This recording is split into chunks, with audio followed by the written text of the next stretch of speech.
Olá, tudo bem? Chegamos aqui para mais uma aula da EBD. É a aula de número 8. Nós estamos estudando nesse trimestre, só para lembrar, sobre a supremacia das Escrituras, né? A inspirada, inerrante e infalível Palavra de Deus. Maravilha! Na verdade, nós estamos estudando sobre bibliologia. Sensacional! Quero agradecer aí o seu carinho de sempre estar comigo aqui no canal. Muito obrigado mesmo de coração. Então vamos lá, aula de número 8. E eu tenho em mãos aqui a revista, né?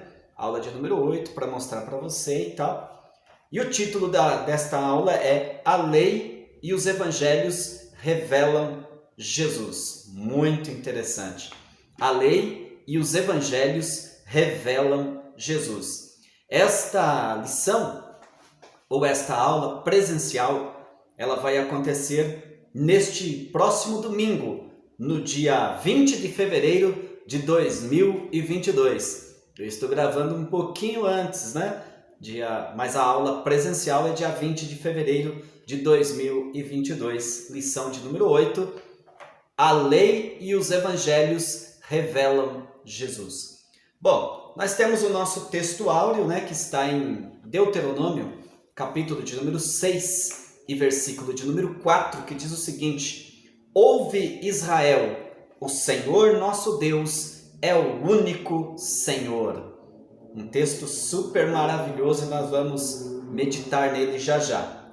Ouve Israel, o Senhor nosso Deus é o único Senhor. A verdade prática diz o seguinte: a lei não salva, mas esboça o plano da redenção em Cristo, confirmado nos evangelhos. E também sempre a gente lembra os nossos irmãos e amigos, né, que às vezes vêm aqui para a nossa aula para obter alguns subsídios, né? É importante fazer a leitura em classe, né? Na sala de aula, nós temos duas leituras, que é chamada então de leitura bíblica em classe, que está em Deuteronômio, no capítulo de número 6, do versículo 4 ao 9, e depois a gente tem Lucas, capítulo de número 1, do versículo 1 ao 4. Muito bem. A lei e os evangelhos revelam Jesus. Vamos pensar um pouquinho no texto áureo, Deuteronômio, capítulo de número 6 e versículo de número 4. Ouve Israel, o Senhor nosso Deus é o único Senhor. Bem, esse texto áureo está embasado, ele está dentro do contexto quando Deus falou com o povo de Israel. Na verdade, é uma lei, né? Para que eles... tinha vários preceitos, né? Eu estou abrindo aqui na Bíblia, né? No capítulo de número 6, esse versículo 4, aonde está falando, ouve Israel, o Senhor nosso Deus é o único Senhor, está dentro do contexto aonde Deus, usando Moisés, ele deu várias orientações, algumas admoestações para que o povo de Deus sempre buscassem ao Senhor e também sempre fossem fiéis a Deus. E aí tem várias palavras, vários mandamentos, vários pontos, né, a serem abordados, mas o versículo de número 4 do capítulo 6 de Deuteronômio é conhecido como o texto áureo desta lei, deste conjunto de lei de Deus, da lei de Deus, né, de tudo aquilo que Deus requer do povo, mas esse é o texto áureo, esse é o versículo chave, esta é a palavra chave. Muito interessante. Então é o texto áureo aqui da nossa lição, mas também é o texto áureo da lei. Por que a lei? Por que é o texto áureo da lei? Porque os livros da lei, nós vamos ter os 5 primeiros livros já na nossa Bíblia aqui tradicionalmente, né, em mãos. Entretanto, segundo alguns estudiosos, segundo alguns teólogos, eles mostram ou subentendem que esses livros eram um livro só no começo, né? Mas depois foi separados até por questão de manuseio, né?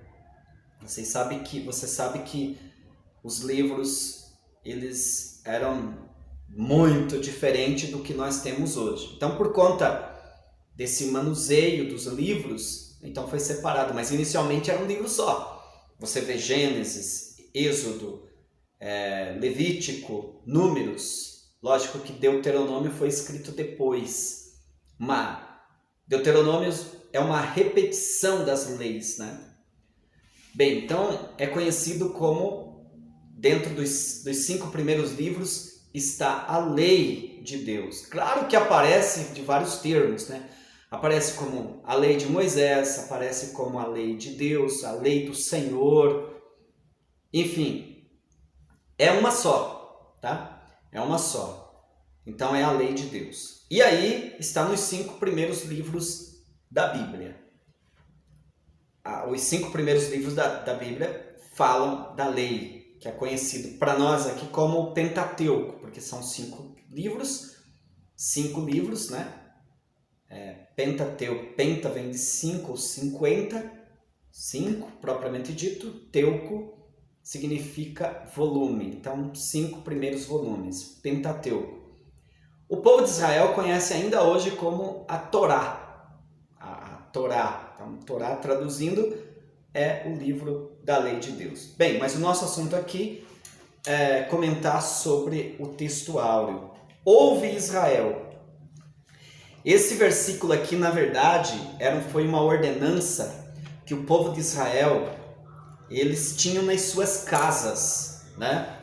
Era colocado esse versículo, exatamente esse texto, numa espécie de caixinhas ou estojo, como você queira entender. Isso era fixado nas portas, né? Nos umbrais das portas, e era à vista. Todos podiam ver quando aproximasse da então caixinha, desse estojo que era colocado esse texto, né? Ouve Israel, o Senhor nosso Deus é o único Senhor.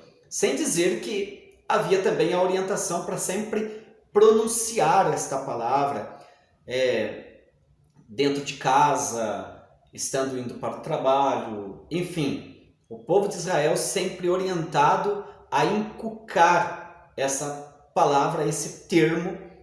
Ouve Israel, o Senhor nosso Deus é o único Senhor.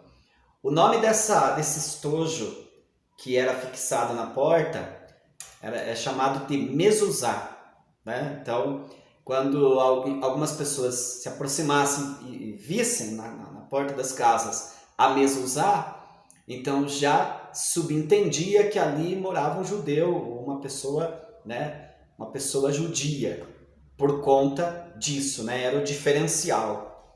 Ouve Israel, o Senhor nosso Deus é o único Senhor. E aqui está uma doutrina extraordinária. Na verdade, você consegue dividir o texto em 2 partes. Em primeiro lugar, você percebe a expressão ouve Israel, em outro sentido, ou buscando lá na etimologia da palavra, aquela batida um pouquinho mais forte. Preste atenção, Israel, escute, Israel, preste atenção.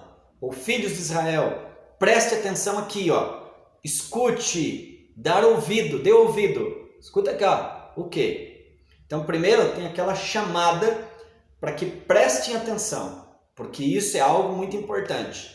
Segundo lugar, a mensagem. Qual que é a mensagem? O Senhor nosso Deus é o único Senhor. E aí, por que será essa exigência tanto da parte de Deus?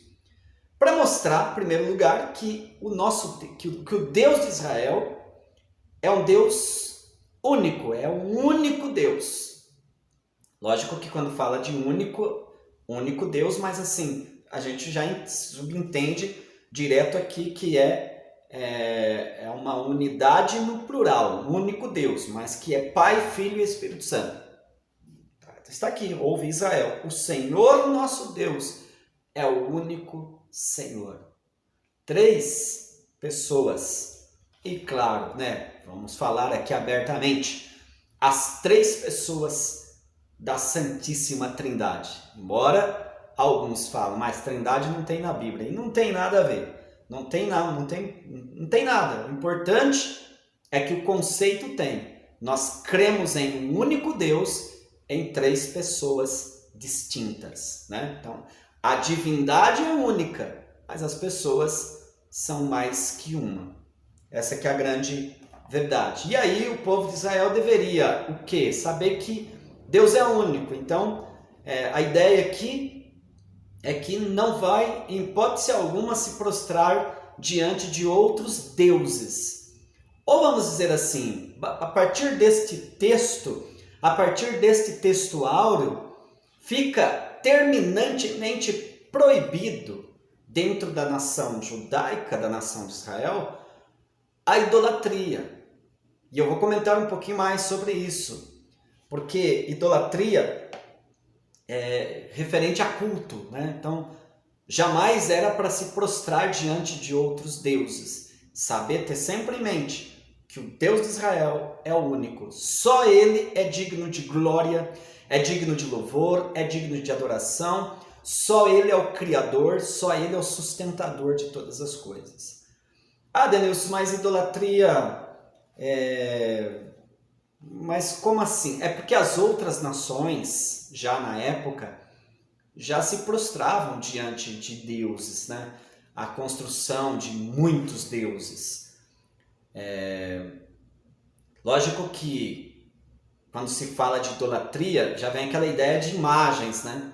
E é bom que se diga que idolatria não é só imagens. É possível, de repente, existir imagens, mas não ter uma adoração para aquilo.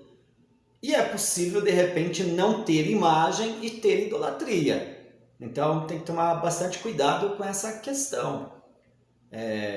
Tudo aquilo que toma o lugar de Deus, a primazia de Deus, se torna um ídolo e automaticamente é idolatria e é terminantemente proibido pela lei de Deus. Então, está aí um rápido comentário sobre esta questão. Ouve Israel, o Senhor nosso Deus é o único Senhor. Então já comentamos sobre o textuário, mas claro, na sala de aula a gente pode abordar muito mais. Então vamos ao título da lição. A lei e os evangelhos revelam Jesus. Irmão, é o seguinte, lógico, a lei e os evangelhos revelam Jesus Cristo. Por que isso? Por que revelam Jesus? Porque o Senhor Jesus Cristo, Ele é o centro das Escrituras. Jesus é o centro de tudo. A Bíblia Sagrada, nós estamos estudando sobre a supremacia das Escrituras. E a Bíblia é cristocêntrica. Sempre você vai perceber assuntos apontando para Jesus. Claro que na aula de hoje está falando especificamente sobre a lei e os evangelhos, que é uma ideia de sintetizar o assunto, o conteúdo dos 39 livros do Antigo Testamento e os livros do Novo Testamento. Então, sintetizou tudo isso para mostrar que tudo isso revela Jesus Cristo, nosso Salvador. Jesus é o centro. A Bíblia é cristocêntrica. E a igreja, lógico, né? A igreja é o corpo de Cristo, Cristo é a cabeça da igreja. Logo, cristianismo, o centro do cristianismo é Jesus. O cristianismo tem Jesus como base. Qualquer religião, ou mesmo o cristianismo, se alguém professa a fé cristã, enfim, diz sou evangélico e tal, aquela coisa toda, mas não tem Jesus Cristo como base, logo não é o cristianismo ortodoxo. Porque o verdadeiro cristianismo, a verdadeira igreja de Jesus Cristo, tem o próprio Senhor Jesus Cristo como base para todas as coisas. Tá certo? Então já fica resolvido isso, porque nós vivemos em um mundo das religiões, existem muitas religiões.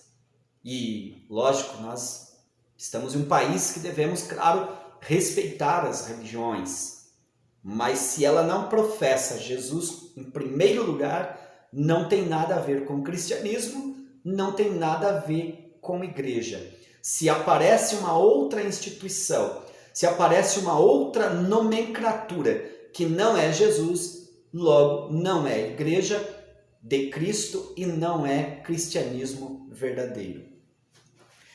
A verdade prática então diz que a lei não salva. Então nós vamos comentar um pouco sobre a lei. A lei não salva, mas ela esboça o plano da redenção em Cristo confirmado nos evangelhos, ou seja, tudo é importante. Então Deus estabeleceu a lei e depois vem os evangelhos como cumprimento da lei, né? Que o cumprimento geral vai ser a pessoa bendita de nosso Senhor e Salvador Jesus Cristo. Haja vista que os evangelhos já falam da pessoa de Jesus. Os evangelhos significa boas novas. Eu vou comentar um pouquinho mais sobre isso. E eles apontam, claro, para Jesus Cristo. E o apóstolo São Paulo, ele escreveu o seguinte, que pelo fato de existir a lei, nós descobrimos que estávamos em pecado.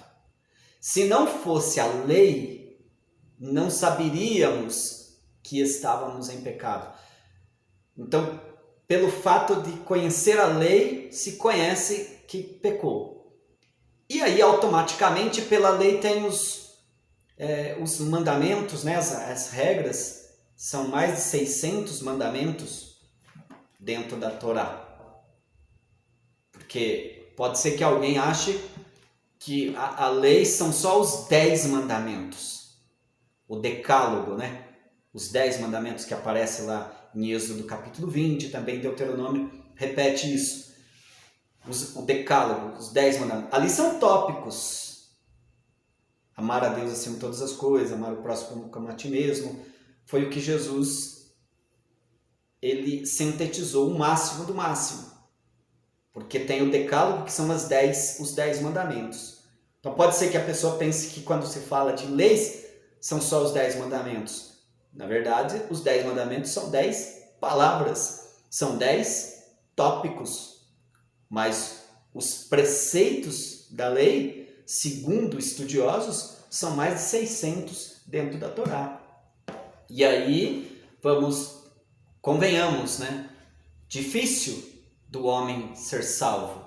Difícil de viver toda essa regra que foi estabelecida. Impossível.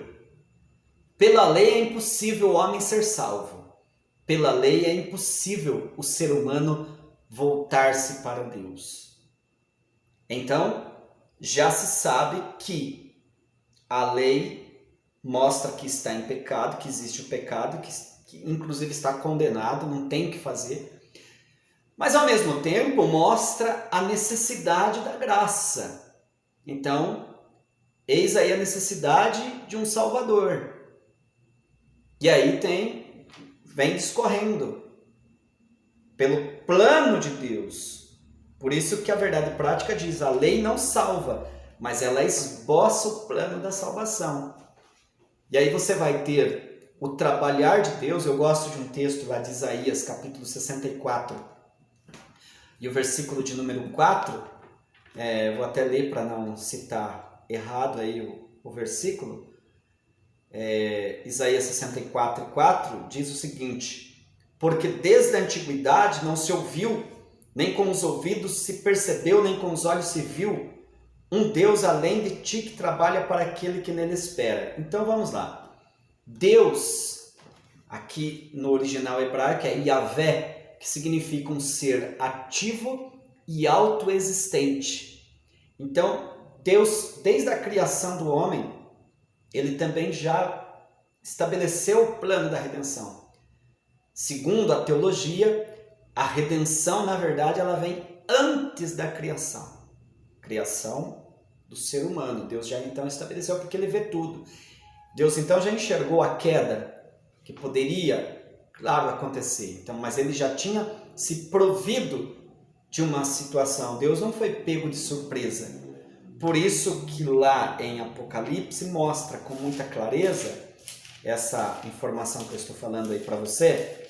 Eu estou abrindo aqui, viu? Apocalipse 13 e versículo 9, se eu não me engano. Versículo 8, que diz assim: E adoraram a todos os que habitam sobre a terra, esses cujos nomes não estão escritos no livro da vida do Cordeiro. A expressão é essa. Do Cordeiro que foi morto desde a fundação do mundo. Então, o plano da salvação, o plano da redenção, ele é antes da criação. Interessante, né? Isso para mostrar que Deus, na verdade, ele sempre está trabalhando em prol do ser humano. Há um investimento incrível para que o homem fosse salvo. Por isso eu já posso dizer para você de antemão, se você desfruta de uma salvação, isso deve ser muito grato ao Senhor, porque houve um investimento extraordinário e não foi, para nós foi pela graça, mas não foi de graça. Existiu um preço. Primeiramente, um investimento da parte de Deus. E segundo lugar, a vinda de Jesus Cristo, a entrega, né? O Filho de Deus, o Verbo divino que se fez carne para se sacrificar por nós. E Efésios capítulo de número 1, versículo de número 4, diz assim: como também nos elegeu nele antes da fundação do mundo. Perceba, antes da fundação do mundo, para que fôssemos santos e irrepreensíveis diante dele, nos predestinou para filhos de adoção por Jesus Cristo. Então aqui se resume que o plano de Deus com relação à salvação, com relação ao resgate da salvação do homem, da humanidade como um todo, foi antes da fundação do mundo. A esse Deus seja honra e glória e louvor para sempre, porque é um Deus que trabalha, é um Deus que está trabalhando constantemente. Então, tudo aquilo, costumo dizer, tudo aquilo que tem no Antigo Testamento, ele vem apontando para a pessoa de Jesus Cristo, porque Deus está trabalhando. Lógico que eu estou dando aula aqui no YouTube, e aí eu não sei aonde vai parar o meu vídeo. Essa que é a grande verdade. Mas tem alguns teólogos que defendem a ideia de que nós, assembleianos, somos dispensacionalistas e tal, e aquela conversa toda. E tem uns que não são. Mas isso aí não muda nada. Isso é uma conversa que não altera nada. Isso é uma questão independente. Dispensação são períodos que foram estabelecidos por Deus dentro do plano dele, que ele já trabalhava em prol da humanidade. Nós tivemos pelo menos as principais. Existem outras dispensações, segundo estudiosos. Eu, particularmente, enxergo algumas principais, das quais eu vou citar, pelo menos de cabeça, não marquei aqui, para facilitar o entendimento, o conhecimento daquilo que ele, o Senhor, estabeleceu no Antigo Testamento, mas que viesse a se cumprir na pessoa de Jesus Cristo, que é o seu plano geral, que é a redenção, que é a salvação da humanidade. Então nós tivemos a dispensação da inocência, a dispensação da consciência, tudo no Antigo Testamento. A dispensação do governo humano, tudo em Gênesis inclusive. Depois a dispensação dos patriarcas. Ainda você encontra tudo isso no livro do Gênesis. E depois então a dispensação da lei, que é a que nós estamos trabalhando aqui. Então, a lei é a quinta dispensação nessa linha de raciocínio que eu estou falando aqui. E aí você vai ter a dispensação da graça, que é, então, o cumprimento, a vinda de nosso Senhor e Salvador Jesus Cristo. O cumprimento, ele veio, ele se manifestou, ele andou entre nós. E aí é chamado de graça. Então nós somos salvos, ou a igreja ela foi resgatada pela graça. Pela lei era impossível, mas pela graça sois salvos, diz Efésios 2:8. Mas pela graça sois salvos. por meio da fé, e isso não vem de vós, ou seja, com as suas próprias forças, mas é um dom de Deus, é um dom gratuito de Deus, é um presente de Deus, é o amor de Deus para com as nossas vidas. Sensacional. E lógico, tem a próxima dispensação, que então, poderíamos dizer que seria a sétima dispensação, que é o que nós estamos aguardando, porque o processo ainda não terminou. Nós estamos vivendo o processo, mas nós aguardamos ainda, por exemplo, nós pentecostais, aguardamos a vinda gloriosa de nosso Senhor e Salvador Jesus Cristo. Jesus veio, trouxe a mensagem do reino, estabeleceu a mensagem do reino, a mensagem transformadora, e ele então fundou a sua igreja. A igreja está permeando sobre a face da terra já. Passamos de 2000 anos de história de igreja sustentada pelo Senhor Jesus. Mas a verdade é, Jesus Cristo virá buscar esta igreja, esta noiva. E quando ele vier, então, aí vai ter a próxima dispensação, que é a dispensação milenar. Jesus vai tirar a igreja daqui, vai ter o período que a gente já estuda aí em escatologia, que é o período da grande tribulação, enfim, tem todo esse processo de questão de julgamento, e depois é estabelecido de uma vez por todas o reino de Deus, né? O milênio, né? Esse período onde vai se consumar todas as coisas, e aí então o plano da salvação foi de uma vez por toda concretizado. Mas por enquanto nós ainda continuamos no processo, tendo o privilégio de cooperar no reino de Deus, cooperar para a expansão do reino de Deus. Sensacional, né? Então, a lei era boa, muito boa, mas ela não salva. E Jesus disse: eu não vim para destruir ou descumprir, eu vim para abrogar. Eu não vim para abrogar, mas eu vim para cumprir a lei. Então, a lei se cumpriu em Jesus. Tópico de número 1. Já falei tudo embutido aí, o Pentateuco, a lei de Deus. Então, o Pentateuco são os 5 primeiros livros da Bíblia, que, como eu disse, é conhecido pelo povo de Israel como a Torá. No texto hebraico e pelos judeus ainda hoje esses volumes são denominados Torá. E a totalidade do Pentateuco é identificada nas páginas da Bíblia como lei, lei de Deus, lei de Moisés, enfim. Deixa eu já falar para você aqui antes que eu esqueça. A lei é uma só, tá? Agora, até que diz aqui no tópico 1.2, a grandeza da lei. Na grandeza da lei, estuda-se a lei sobre 3 aspectos, que é a lei moral, cerimonial e civil, ou lei moral, civil e cerimoniais. Quem fez essa divisão das leis aí foi um grande teólogo da Igreja Católica, inclusive. O santo, né? São Tomás de Aquino. Foi ele um grande estudioso. Ele estabeleceu bem legal, são vários tópicos da lei. O grande problema é que, principalmente o pessoal da Igreja Adventista do 7º dia, que eles guardam o sábado e tal, aquela coisa toda. Então, eles entendem e acabam tentando encher o coração de muita gente, inclusive de nossos irmãos, para dizer que o Pentateuco é a lei de Moisés e os 10 mandamentos é a lei de Deus. Não tem nada a ver. Quem fez essa divisão, claro que foi o São Tomás de Aquino. Mas isso não tem lógica, né? Ele fez essa divisão, porque é legal, que a gente consegue entender. Então você tem leis morais, as leis civis, as leis cerimoniais. Mas aí, o pessoal aí que defende, então, essa questão do sábado, deixaram de forma herética.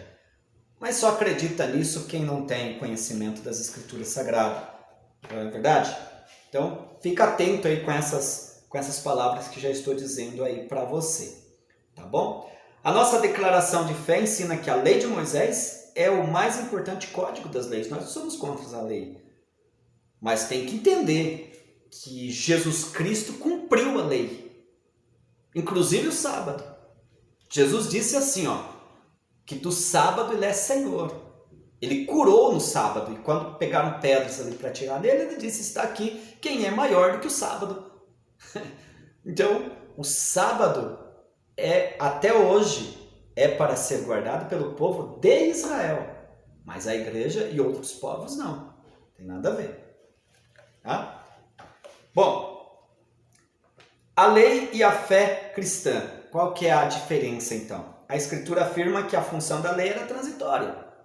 Então a lei era transitória. Por quê? Porque ela apontava para Jesus. Ela foi dada para revelar, como eu disse, o pecado. Então, através da lei, a pessoa descobriu que estava pecado. Então a lei serviu de aio. Tem essa palavra chamada aio, né? Aio é aquela condução, aquele apontamento, como aquela pessoa que levava o menino na escola, na creche, né?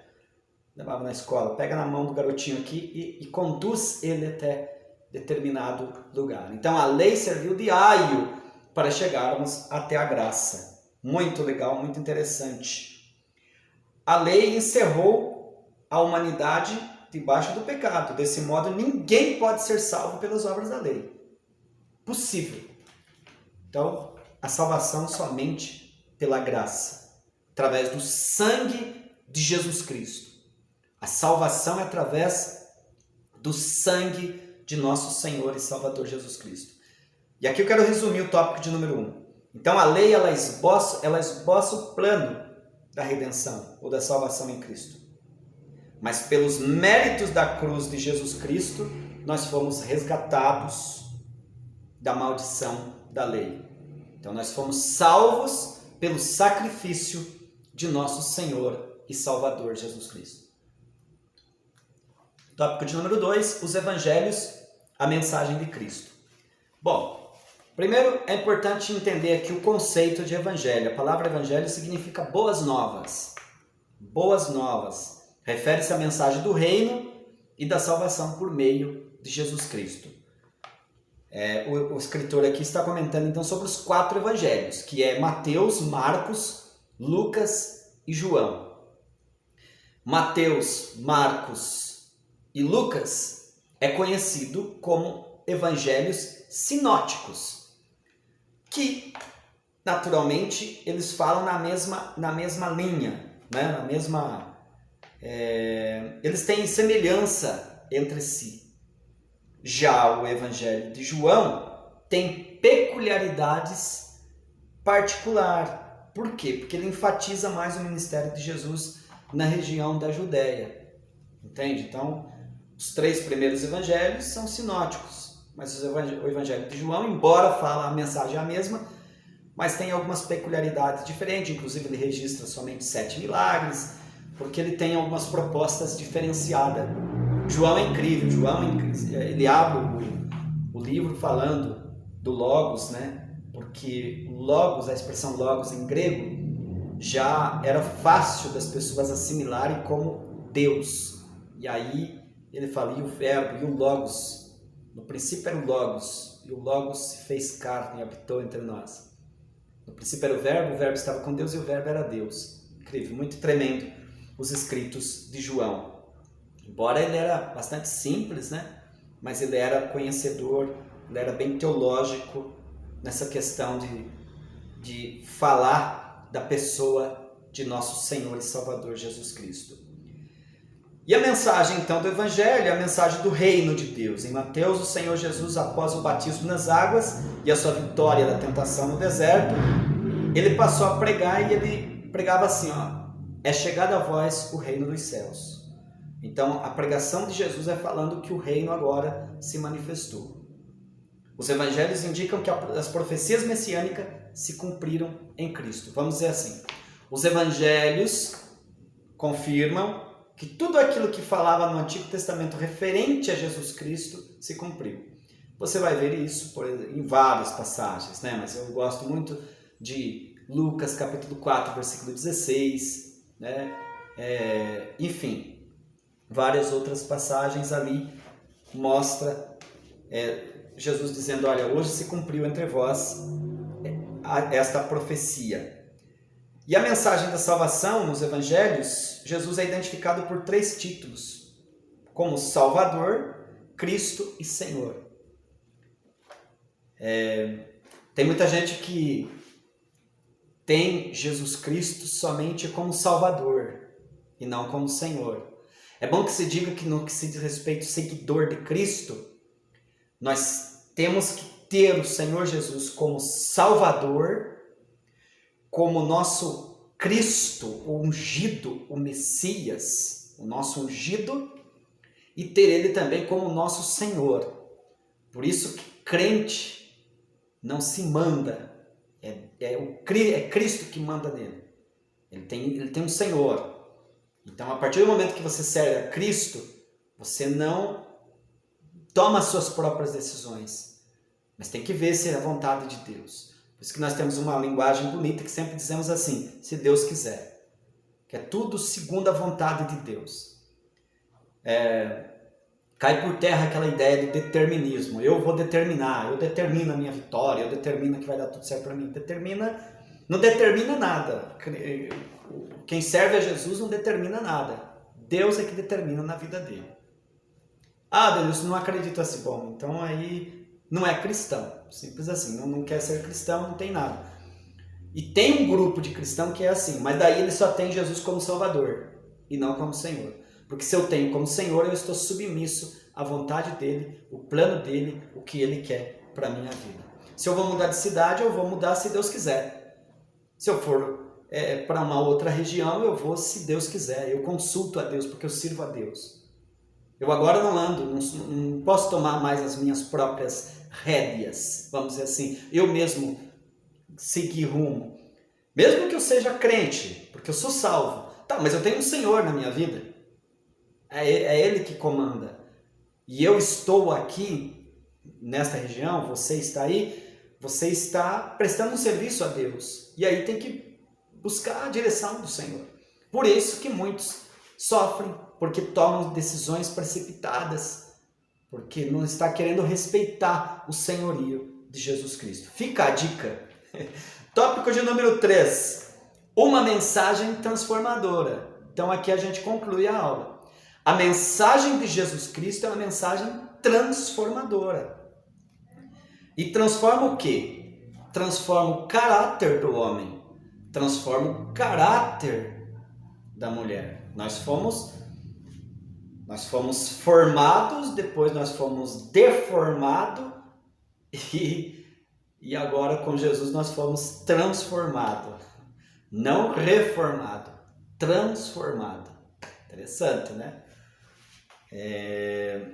O caráter é definido como a maneira própria de cada uma pessoa agir e expressar-se. Sabe aquelas pessoas, eu sou cristão, mas a minha mão não é. Eu tenho o meu jeito. O caráter não mudou? Eu não consigo admitir que uma pessoa que serve a Jesus Cristo, que recebeu a mensagem do Evangelho, não tenha sua vida transformada. Não consigo, não dá para admitir. Sabe, esse pessoal que estão na igreja e que ele continua do mesmo jeito que ele era lá fora? Mentia, mente do mesmo jeito, não obedece pai, é contra a família, contra isso, é contra tudo. Sabe, não teve transformação. Não passou pelo Evangelho, porque o Evangelho transforma a vida da pessoa, transforma o caráter. É princípio isso. É princípio, é regra, né? Por meio da ação do Espírito Santo e da obediência. A pessoa obedece ao Senhor, obedece ao Espírito Santo e, consequentemente, tem a sua vida restaurada. E o outro ponto bastante interessante é a restauração da família. Então, essa é a proposta do Evangelho, né? Hoje nós estamos vivendo um período muito difícil, inclusive no nosso país, onde está essa luta, inclusive na questão política, né? Muitos trabalhando para a destruição das famílias, dos princípios da família. Mas a igreja verdadeira, transformada por Jesus, ela se posiciona. Por quê? Porque o Evangelho, ele vem com a proposta de restaurar as famílias. Na lei, a dissolução do casamento era permitida por qualquer motivo, sabe? Na lei, e depois isso foi banalizado. Inclusive Malaquias foi o último profeta do Antigo Testamento escrito, que escreveu o livro. Não o último profeta, mas o último profeta que escreveu o livro. Ele disse que Deus, ele chegou a usar uma expressão que Deus odeia o divórcio, entende? Por quê? Porque o negócio estava demais. O povo abriu uma brecha ali e por qualquer motivo abandonava sua esposa, seus filhos, acabava com a família. Não, Jesus veio, inclusive, ele principiou seus milagres na região da Judéia em uma festa de casamento para mostrar o quanto que uma família é importante. Família é primordial. Aliás, família é a célula mártir da sociedade. Uma igreja existe por conta de família. Uma igreja existe porque ela é composta de família. Uma empresa existe porque ela é composta de família. Uma sociedade existe porque ela é composta de família. Uma cidade existe porque ela é composta de família. Aliás, a sociedade como um todo é composta de família.